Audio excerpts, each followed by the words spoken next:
മറ്റൊരു വാർത്തയിലേക്ക് സിപിഐഎം പാലക്കാട് ജില്ലാ സെക്രട്ടറിയായി എൻ സുരേഷ് ബാബു തുടരും. ഇത് രണ്ടാം തവണയാണ് സുരേഷ് ബാബു ജില്ലാ സെക്രട്ടറിയാകുന്നത്. ജില്ലാ കമ്മിറ്റിയിൽ 7 പുതുമുഖങ്ങളാണുള്ളത്. ഇക്ബാൽ അറക്കൽ നൽകും കൂടുതൽ വിവരങ്ങൾ. ഇക്ബാൽ അറക്കൽ, എൻ സുരേഷ് ബാബു ജില്ലാ സെക്രട്ടറിയായി തുടരുമെന്നുള്ളതായിരുന്നു നേരത്തെ തന്നെ കേട്ടിരുന്നത്. ഇപ്പോഴത് ഉറപ്പിക്കുകയാണ്. ആരൊക്കെയാണ് പുതുതായി കമ്മിറ്റിയിലേക്ക് കടന്നു വന്നിരിക്കുന്നത്?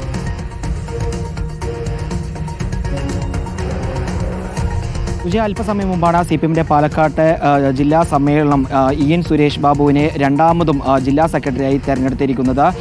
രാവിലെ തന്നെ സംസ്ഥാന കമ്മിറ്റി, അതിനുശേഷം ജില്ലാ സെക്രട്ടേറിയറ്റും ജില്ലാ കമ്മിറ്റിയും ചേർന്നിരുന്നു. ഇതിനുശേഷമാണ് കൃത്യമായി തന്നെ പുതിയ ജില്ലാ കമ്മിറ്റിയുടെ പാനൽ സമ്മേളനത്തിൽ അവതരിപ്പിച്ചത്. ഇതിനുശേഷം ജില്ലാ സെക്രട്ടറിയെ തെരഞ്ഞെടുക്കുകയായിരുന്നു. എൻ സുരേഷ് ബാബു പാലക്കാട് ജില്ലാ കമ്മിറ്റിയുടെ സെക്രട്ടറിയായി തുടരും എന്നുള്ള വിവരങ്ങളാണ് പുറത്തു വരുന്നത്. മാത്രമല്ല 7 പുതുമുഖങ്ങളാണ് ഇപ്പോൾ പുതുതായി അല്ലെങ്കിൽ തെരഞ്ഞെടുത്തിട്ടുള്ള ഈ ജില്ലാ കമ്മിറ്റിയിലുള്ളത്. അതിൽ ഒന്ന് ഡിവൈഎഫ്ഐയുടെ ജില്ലാ നേതാവായിട്ടുള്ള ആർ ജയദേവൻ, അതുപോലെ തന്നെ N Saritha, CP Pramod, NB Subhash, TK Achuthan, T Kannan, Gopalakrishnan എന്നിവരാണ് ഇപ്പോൾ പുതിയ ഭാരവാഹികളായി ഈ ജില്ലാ കമ്മിറ്റിയിൽ ഉൾപ്പെടുത്തിയിരിക്കുന്നത്.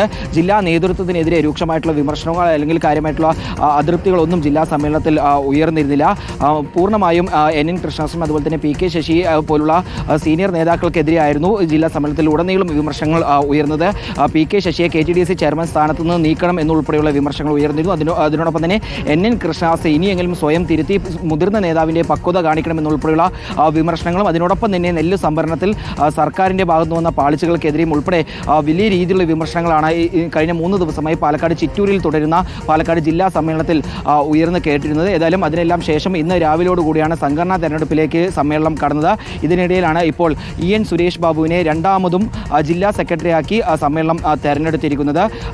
ഈ ലോക്സഭാ തെരഞ്ഞെടുപ്പിൽ പാലക്കാട് ആലത്തൂരിലെ സീറ്റ് മാത്രമാണ് CPM-ന് കാര്യമായൊരു നേട്ടം സംസ്ഥാനത്ത് നേടാൻ കഴിഞ്ഞത്. ഇതുൾപ്പെടെ എൻ സുരേഷ് ബാബുവിൻ്റെ മികവായി ഉൾപ്പെടെ ഈ സമ്മേളനത്തിൽ പറഞ്ഞു പോയിരുന്നു. കഴിഞ്ഞ ദിവസങ്ങളിൽ അല്ലെങ്കിൽ മുമ്പ് ചേർന്ന കമ്മിറ്റികളെല്ലാം ഇത് ജില്ലാ നേതൃത്വത്തിൻ്റെ ഒരു മികവായി ഉൾപ്പെടെ പറഞ്ഞു പോയിരുന്നു. ഏതായാലും ഒരുപാട് ഘടകങ്ങൾ ഉൾപ്പെടെ പരിഗണിച്ചുകൊണ്ടാണ് ഇപ്പോൾ എൻ സുരേഷ് ബാബുവിനെ രണ്ടാമതും ഇപ്പോൾ CPM-ന്റെ പാലക്കാട് ജില്ലാ സെക്രട്ടറിയായി തെരഞ്ഞെടുത്തിരിക്കുന്നത്. സുജയ, ഇക്ബാൽ അറക്കലാണ് വിവരങ്ങൾ നൽകിയത്. പാലക്കാട് ജില്ലാ സെക്രട്ടറിയായി എൻ സുരേഷ് ബാബു തുടരും.